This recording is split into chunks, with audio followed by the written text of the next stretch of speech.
There's a thing nobody tells you about a place after the burying. It gets loud. Not with people, with all the small sounds that a grieving house can't drown out anymore. A windmill that needs greasing. A loose board. A child somewhere not crying, which is worse. I was 61 years old the autumn the Hale girls lost the last parent they had, and I'd have told you I was past being moved by much. I'd buried my own. I kept a tally book in my coat for weather and stock and the cost of nails, because numbers don't lie to you and they don't leave. I figured I'd watch 3 little orphans get loaded into a county buggy and carried off in 3 directions, and I figured I'd light a cigarette so my hands had somewhere to be. Then a woman I had never seen before stepped down off the freight wagon with 1 carpetbag and the wrong name in her mouth, asking for a man who'd been 3 days in the ground, and the whole shape of that afternoon changed. I want to tell you what she did, because I have turned it over in my head for the rest of my life, and I am still not sure whether it was the bravest thing I ever witnessed or just the most stubborn, and I have come to believe those might be the same thing wearing 2 hats. Stay with me, it gets worse before it gets better. Most true things do. The buggy came first. I want that understood, because the order of it mattered to everything after. Heber Tull's good black buggy with the fringe top rolled into the Hale yard at about 2 in the afternoon, and behind it on a lead came a second cart for the household goods, and Heber climbed down in his town coat with a paper folded in his breast pocket, and I knew before he opened his mouth that the paper was a writ, and the writ was about the children. He was the girls' uncle by marriage, their dead mother's sister's husband, which is a long way of saying he was kin enough to make claims and not kin enough to mean them. He had a feed store in Vesper Crossing, and a wife who wanted a baby, and no patience for the 2 older ones who came attached to it like burrs. "Hollies," he said to me, pleasant, the way a man is pleasant when he's already won. "Where are they?" I was mending the corral gate, which did not need mending, because a man my age learns to keep his hands busy at funerals and after them so nobody asks how he's doing. I set my hammer down on the rail. "In the house," I said. "You been seeing to them?" "Somebody had to." He nodded like that was a fine thing for a hired hand to have done and now could stop doing. He had the judge's order. The baby, that was Birdie, who was 4½ and called Birdie because she'd come out of her mother small and loud, and never stopped being either. Birdie would go to him and his Clara, to be raised soft in town. The middle one, Hetty, 9, would go to a Quaker family near Caldwell who took in girls and worked them at the loom and called it charity. And Sarah Jane, who was 13½ and had the whole weight of that ranch sitting on her like a barn fallen on a fence post. Sarah Jane would be bound out as a kitchen girl to the hotel in Vesper until she was 18 and could ruin her own life however she pleased. 3 children, 3 directions, 1 afternoon. I have signed papers in my life. I have signed for wages and for a wife and once, in a war, for things I will not write down. I never wanted to put my name to anything less than I wanted to witness those 3 girls get sorted like seed. "It's a mercy, really," Heber said, looking at the house. The house needed paint. Everything out there needed something. Tom couldn't manage it dying. Nobody could expect 3 young ones to be raised on a plate outspread by a girl barely older than them. This is the kind thing. I have noticed that people say the kind thing most often when they are about to do the cold one. I wrote that down later. It's in the book. The front door opened, and Sarah Jane came out onto the porch and stood with her hands flat against her apron, which she did when she was frightened so you wouldn't see her hands shake. She had her mother's straight black brows and her father's habit of squaring up to bad news like it was a man she could outwork. Behind her in the doorway I could see Hetty's pale face, and Hetty had her arm hooked around Birdie, who was sucking 2 fingers and watching the fringe on the buggy move in the wind, because she was 4 and the fringe was the most interesting thing in the yard. "You're not taking her," Sarah Jane said to Heber. "She didn't say me. She didn't say us. She said her, and she meant the baby, and that told you which child she'd already decided she could afford to lose first if it came to losing. Now, Sarah Jane, you're not taking her. It's been decided by the judge. You can ride in with us or you can be sent for, but it's been. And that is the exact moment. I have it fixed like a fly in amber, that the freight wagon came over the rise on the Vesper Road with a stranger sitting up beside the teamster. It was a Sa Piles freight wagon, due that week with the wire and the winter flour, and nobody had thought a thing about it. But sitting up on the bench next to a Sa was a woman in a gray traveling dress gone brown at the hem with road dust, a flat hat pinned down hard against the wind, and one carpetbag held on her knees with both arms like it might try to leave her. She was not a girl. I want to correct the picture you might be building, because the word bride does funny things in a person's head. She was maybe 26, with a wide plain face that had been pretty once in the way that hard years take from you a little at a time, and a set to her jaw that I came to know very well. She looked at our yard, the buggy, the cart, the town man, the 3 children stacked in a doorway like a question, and I watched her do arithmetic with her eyes. Assad drew up. "This the Hale place," he said, not asking because the sign said so. "Yes," I said. The woman climbed down before Assad could come around to help her, the way a woman does when she has learned not to wait on courtesy. She set the carpetbag in the dust. She looked at me, and then at Heber, who was the prosperous-looking one, and she made her mistake. "Mr. Hale," she said to him, "I'm Marin Sayer from Ohio." She drew a breath that cost her something. "We've been writing." The yard went very quiet. Heber Tull, to his credit or his discredit, understood it faster than I'd have given him. His face did a thing. He stopped. "You answered Tom's advertisement." Mr. Hale's, yes, a flicker now behind her eyes, the first crack. "Is he?" "Tom Hale is dead, ma'am," Heber said. "Going on 3 days. Fever took him quick at the end. He's buried back of the rise under the cottonwood if you want to." He gestured vaguely at the world. I have watched men get shot. There is a moment before they fall when their body has the news but their face hasn't yet. That is what her face did.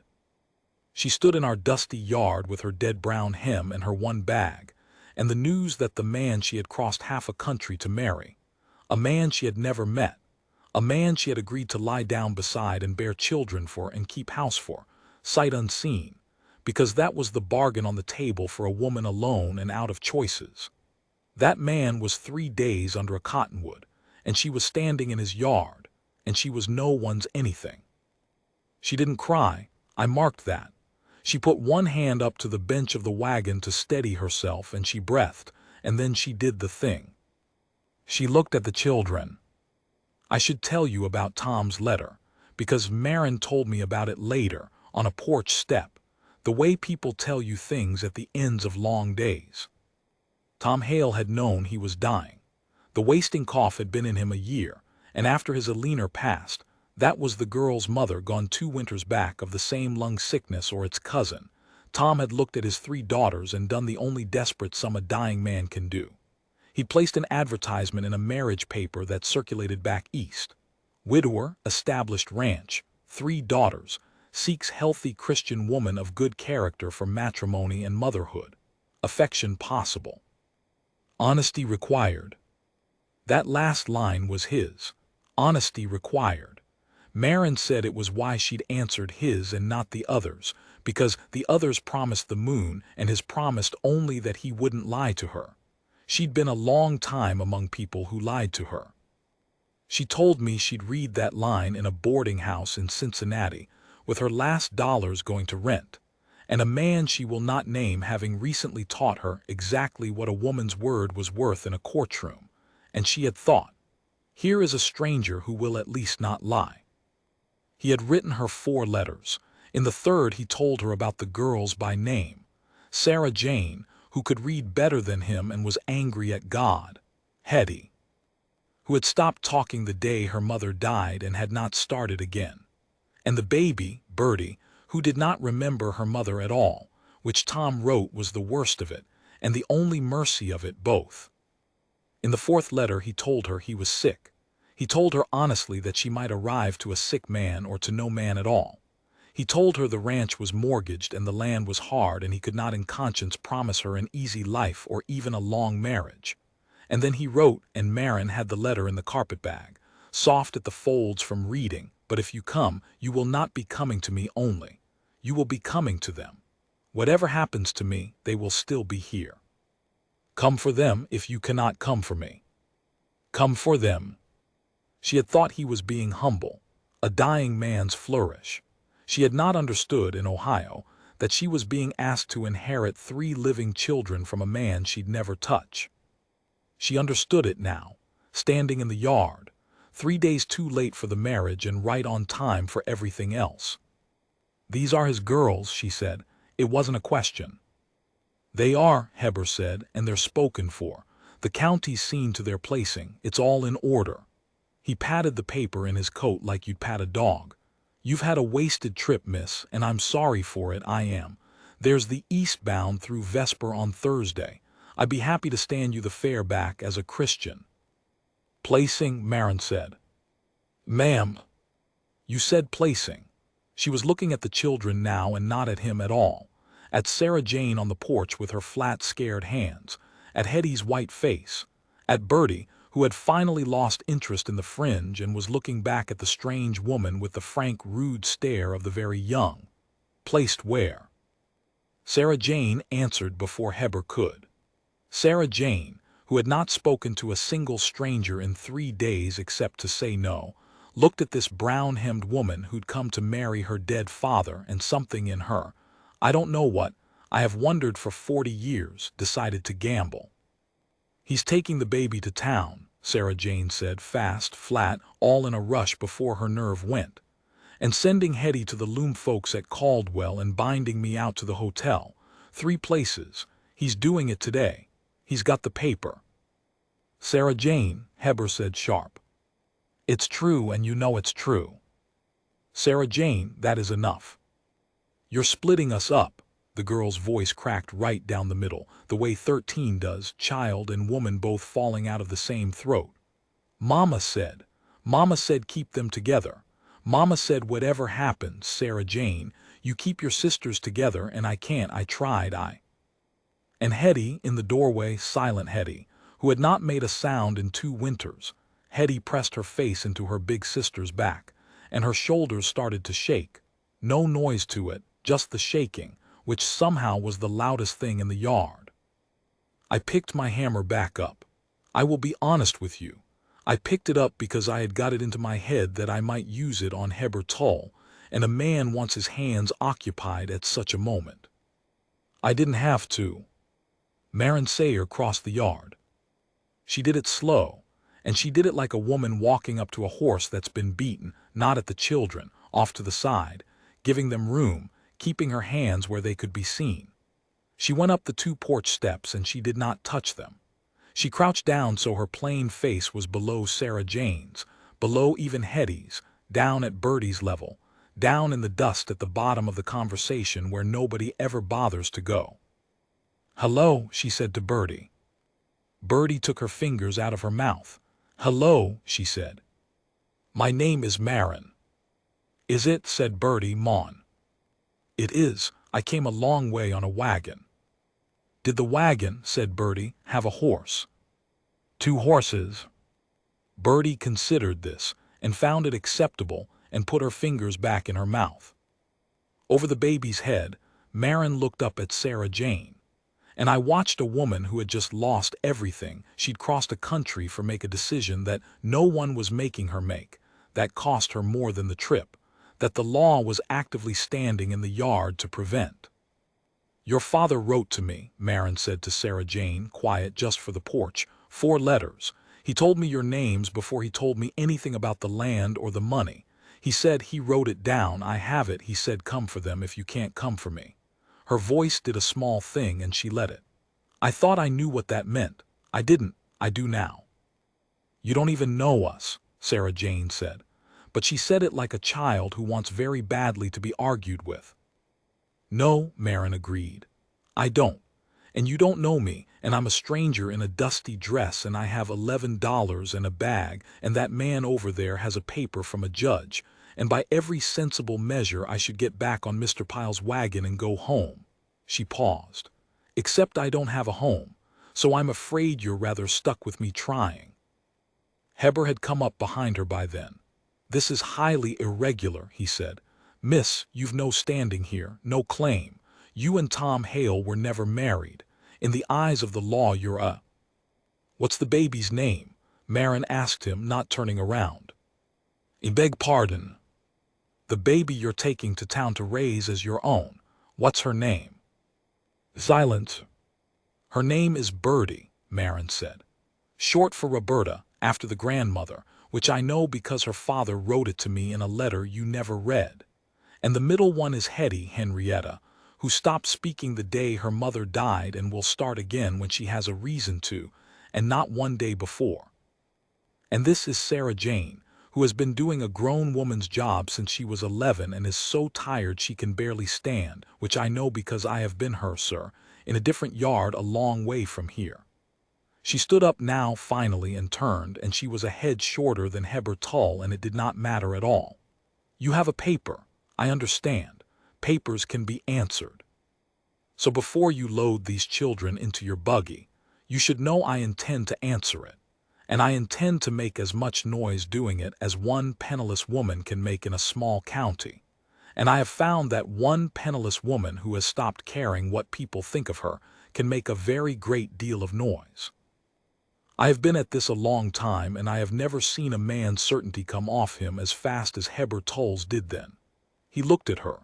He looked at me for help, I think, hand to hand, man to man, and I gave him my flattest face and my hammer and nothing else.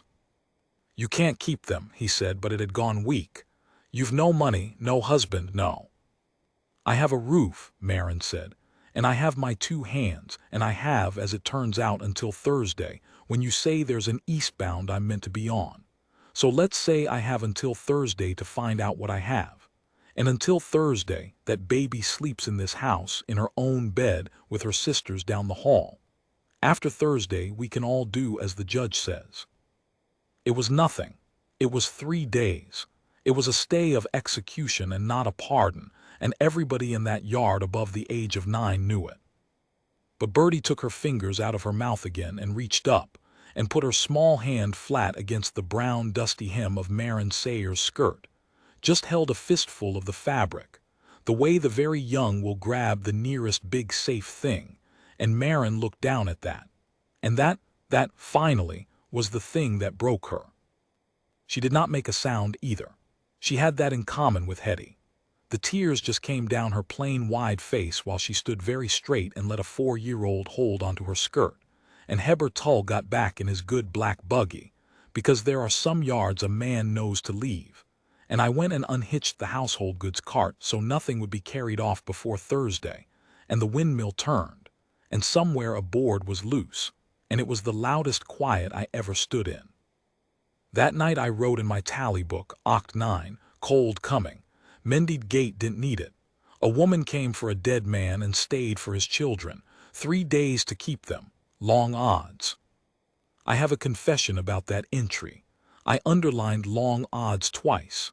And then, very small in the margin, where I could pretend later I hadn't meant it, I wrote, but. Thursday came and Marin Sayer did not get on the eastbound. What she did instead is the part of this I most want to tell right, because it is the part people get wrong when the story gets told around. They make it gentle. They make it a woman's soft heart winning out.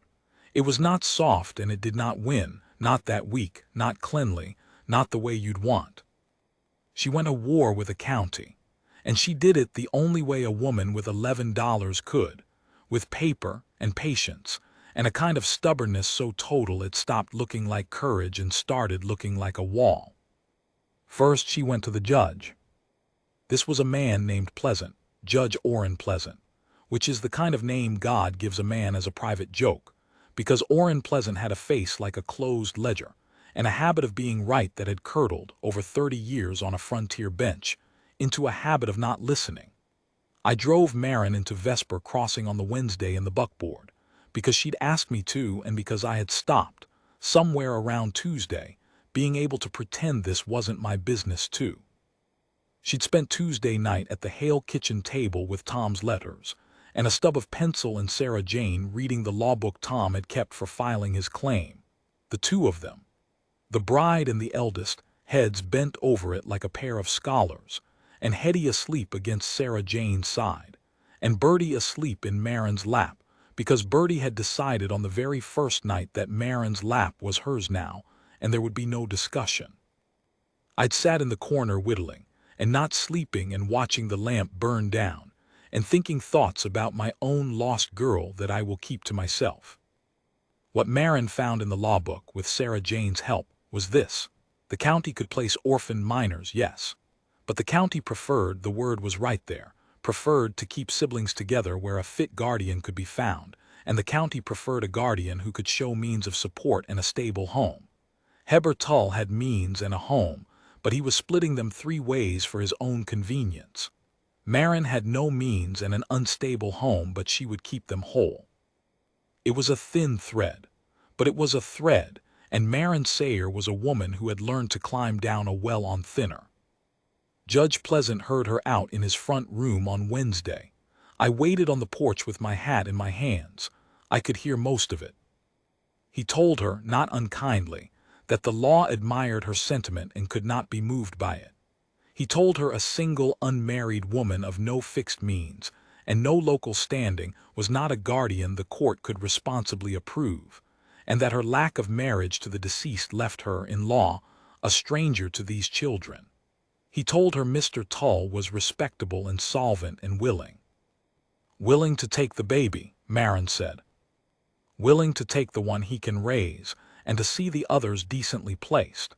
That is more than most men would do for a wife's dead sister's brood, ma'am. And the loom house at Caldwell, the Quakers, how many girls do they keep? I couldn't say. I could, I asked on the way in. 19. 19 girls and 3 women, and the looms run from before light to after dark, and they call the work training, and they don't take a girl back out once she's in, not till she's grown and worth nothing to them. You'd send Hetty there. Hetty, who hasn't spoken a word in 2 years, into a room of 19 strangers and 3 tired women to weave in the dark. Judge Pleasant was quiet a moment, I'll give him that. The alternative you propose, he said, is to send all 3 into a mortgaged ranch with a penniless stranger and an old hired man, where if the winter is hard they may none of them see spring. You call Tull's plan cruel. I call it survivable. I have buried children who starved with people who loved them, ma'am. Love is not a coat. It does not keep the cold off.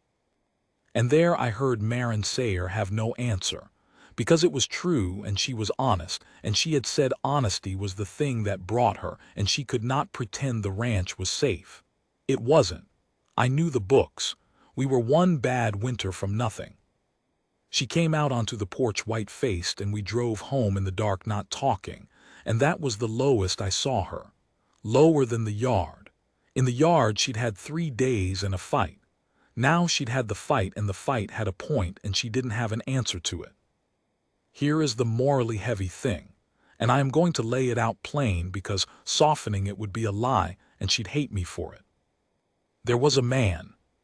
His name was Galt, Dewey Galt, a widower who ran 2 sections south of us, 45 years old, hard but not cruel, the kind of solid that the judge would approve in an afternoon. He'd buried a wife and he had no children and he wanted some, and he had, in the awful efficient way of small places, already heard that there was a young woman out at the Hale place looking to keep 3 girls and lacking a husband to make it legal. He came by on the Thursday morning, the morning of the eastbound she was meant to be on, and he made Marin an offer in our own yard, hat in his hands, decent enough about it. Marry him. He'd take her and all 3 girls. He had means, he had standing, the judge would sign it that day. The girls would stay together. They'd eat. They'd be warm. And in exchange, Marin Sayer would be Mrs. Dewey Galt and would share his house and his bed and his life, and never see this played-out Hale spread again, nor this old hired man, nor anything she might have started to want for herself. It was a good offer, I want to be clear. It was, by every cold measure, the answer to everything. It kept the children whole and warm and fed, which was the only thing she'd said she came for. A softer story would have her refuse it on principle and be rewarded. This is not that story. She didn't refuse it. She told Galt she'd give him her answer by morning. And then she sat on the porch step the whole afternoon with her arms around her knees, and she let me sit a way off and whittle and not say anything. And along about dusk she finally said, to the yard more than to me, "He's a decent man, isn't he, Galt?" "Decent enough," I said. "It's the right thing by them, isn't it?" Her voice had no fight in it. "I said I came for them. I said it to the judge, I said it to Tull, I said it to that little one holding my skirt. If I meant it, I marry Dewey Galt tomorrow and they're warm by Sunday and what I want doesn't enter into it. That's what coming for them means, doesn't it?" She looked at me. "Tell me, you've lived longer. Tell me that's not just me being a coward in a nicer dress." And I want you to know, I sat with that a long time before I answered. Because a careless word right then would have married that woman off to Dewey Galt and changed 4 lives. And I had had enough of changed lives. "I had a girl," I said finally.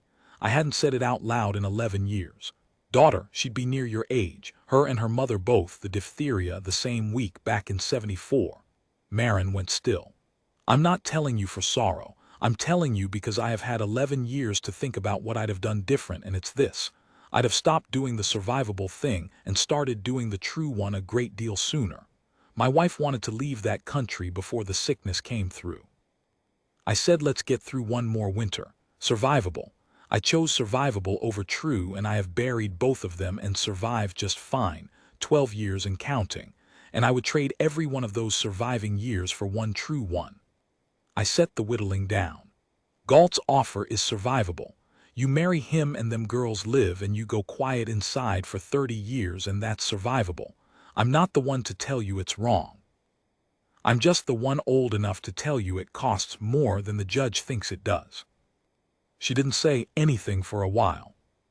Then she said, "I don't want to marry a man I've known 6 hours, so a judge will let me keep 3 children I've known 6 days." "No," I said. "That's not principle. That's just I don't want to. Is that allowed to be a reason?" "At your age and mine," I said, "I've come to think it might be the only one that holds up." She told Dewey Galt no in the morning, and she was gentle about it. And he took it like the decent man he was, and rode off and married a Caldwell widow inside the year and was, by all accounts, content, and I have never been sorry for him. But telling Galt no meant she had nothing for the judge. No husband, no means, no standing. The eastbound had gone Thursday and she'd missed it on purpose with no plan but no. And Friday morning, the writ was still good and Heber Tull was within his rights to drive out any day and load 3 children into his good black buggy. And the law was on his side. And the cold was coming. And a woman cannot fight a county with the word no. That was the week the bottom fell out.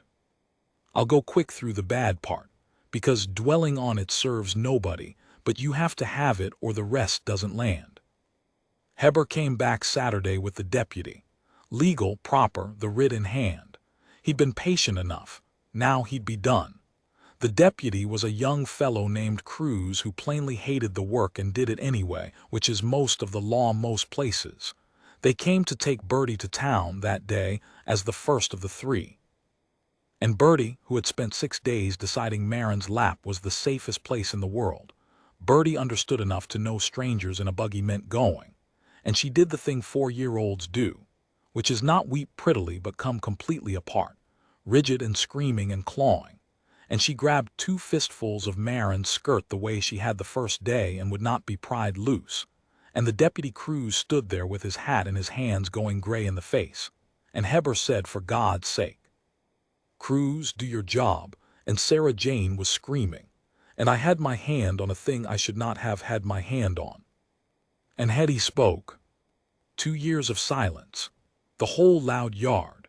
And 9-year-old Hetty, who had not made a sound since the morning her mother died, walked down off the porch and stood in front of the deputy and said, in a small rusty voice like a gate that hadn't moved in a long time, "Please don't take my sister." Everything stopped. I have thought about why. Why then? Why that? Marin said later, and I think she was right, that Hetty had gone silent because the day her mother died she'd learned that the world could take the thing you loved most and not ask, and that talking, asking, please, none of it changed anything, so why spend the words? And that what broke the silence was the same lesson running backward. Here, finally, was something so terrible that not speaking might let it happen, and a child will find her voice for a sister when she could not find it for grief. "Please," Hetty said again to the deputy, only to the deputy, the way Marin had known to talk to one child at a time. "She's little, she'll forget us. If you take her now she won't even remember she had sisters. Please don't make her forget us. I'll go to the loom house. I'll go. Just let her stay where she'll remember." Young Cruz looked at that child. Then he looked at Heber Tull. Then he did a thing that probably cost him his job, and that I have stood him a drink for every time I have seen him in the 30 years since. He put his writ back in his pocket and he said, "I'll need to confirm the order with Judge Pleasant directly, personally, before I execute it." And he tipped his hat and he got on his horse, and he rode away with Heber Tull cursing behind him, and he did not come back that day. And that bought us Sunday and Monday, and Sunday and Monday turned out to be enough, though not for any reason any of us could have planned. But that, what bought the rest, belongs to part 3. I'll only say that Hetty did not stop talking after that. She talked careful and seldom for a long while, like a person rationing something they'd nearly run out of. But she had spent the first of it on "Please don't take my sister," and I have always thought you can tell everything you need to know about a child by what she spends her first words on after a long silence. That night I wrote in the tally book, Oct 16, "Hard frost." Hetty spoke. "The Sayer woman refused a good man and a warm house to keep 3 girls she can't feed. Foolish. And under it the same as before, smaller where I could deny it, but I should have told you about them sooner, but a man tells a story in the order he understood it. And I understood that Say family late, the way most of us out there understood our Apache neighbors late, which is to say wrongly, for years, and to our shame. There was a family that ran a few sheep in the broken country east of the Hale Spread, Apache, of the band that had not gone to the reservation, that the army pretended not to know about, and the ranchers feared, and the town would not name except to frighten children. Tom Hale had not feared them. Eleanor Hale, the girl's mother, had been a midwife of sorts, and 3 summers back she'd ridden out in the night and brought its Say baby into the world breech and living when by rights both mother and child should have died, and asked nothing, and told no one in town, because in town it would have been counted against her. The Say family had not forgotten. They are, in my experience, a people who do not forget a debt in either direction, which is more than I can say for the Christians of Vesper Crossing. What the town called the Hale place being played out, the failing well, the thin grass, the mortgage, the Say family had been quietly mending the edges of for 2 years out of regard for a dead midwife. A ewe added to the flock here. A line of stones laid to turn the wash away from the lower field.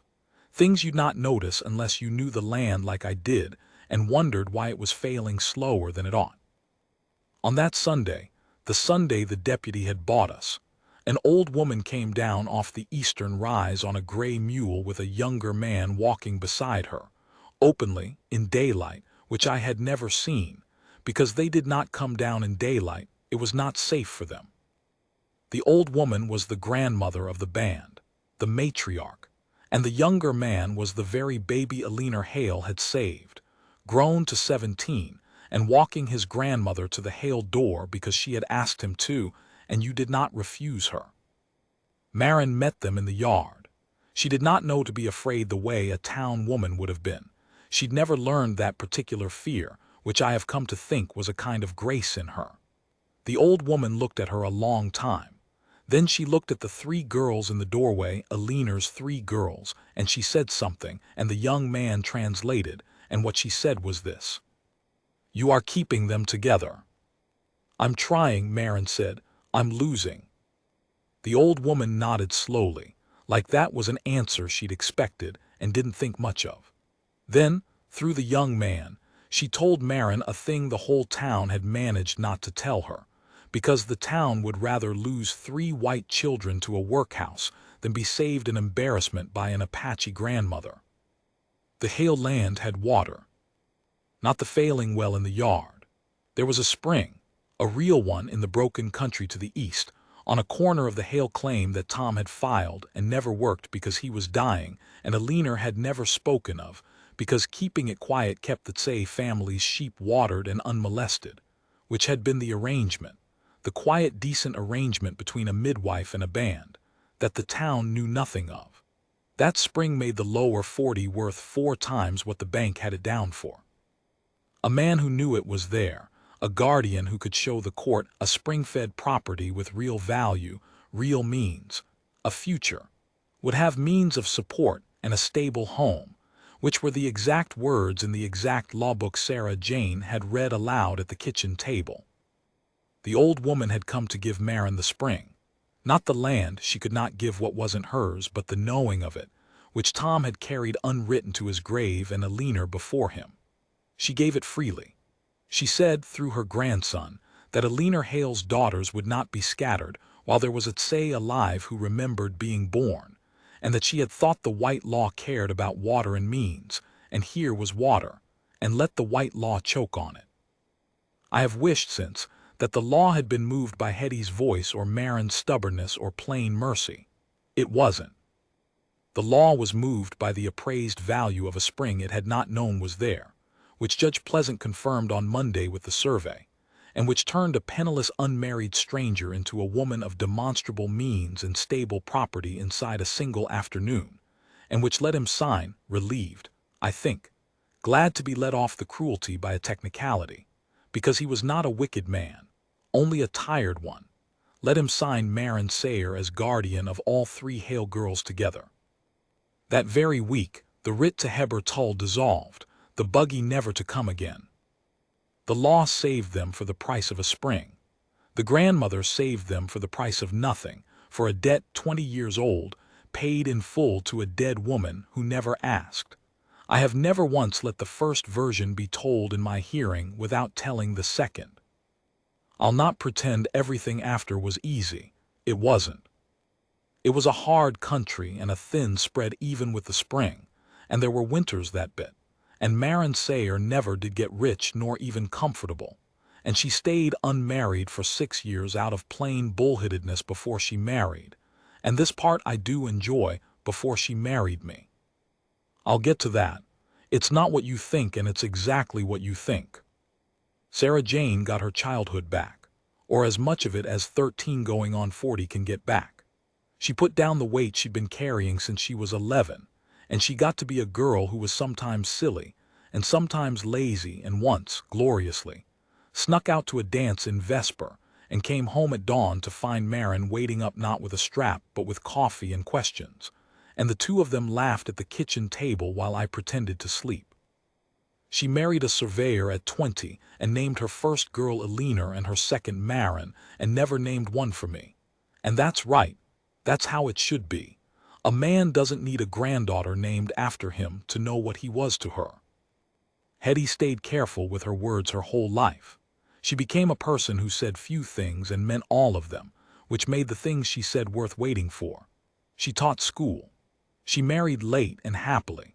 She spent her first words on a sister, and I think she spent the rest of them just as carefully, on things that mattered, and the world would be a quieter and better place if more of us rationed our talk the way Henrietta Hale learned to.